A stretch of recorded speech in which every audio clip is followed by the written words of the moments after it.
Gastroesophageal reflux disease can cause near constant heartburn and pain. Luckily, there's hope for treating GERD.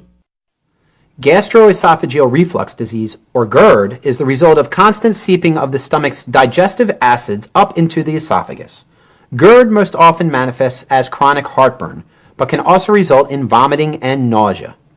If left untreated, GERD can lead to conditions like esophageal stricture, which is a painful narrowing of the esophagus, and even esophageal cancer. If you are diagnosed with GERD, your doctor will probably recommend lifestyle modifications and medications to help you cope with the heartburn that follows from the condition. Lifestyle modifications include avoiding foods that can lead to heartburn, such as peppermint, chocolate, tomatoes, citrus products, caffeine, and fatty foods.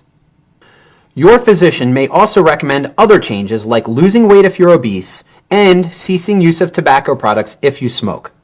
Because GERD is more serious than just basic heartburn, your doctor may prescribe a type of medication called proton pump inhibitors, or PPIs. Acid is released in the stomach via a device known as a proton pump. PPIs block the pump from releasing acid, which prevents acid leak and the consequent heartburn. Some common PPIs available via prescription include Nexium and Protonix. While PPIs can reduce acid secretion by more than 95%, a downside is their expensive price tag.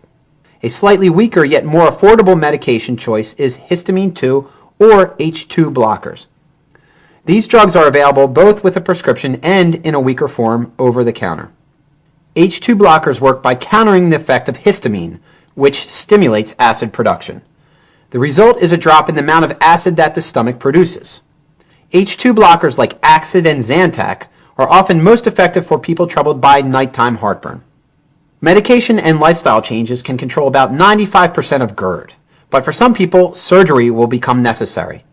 The goal of GERD surgery is to tighten the lower esophageal sphincter that, when loose, allows acid to leak. The most common GERD surgery is fundoplication, or a stomach wrap.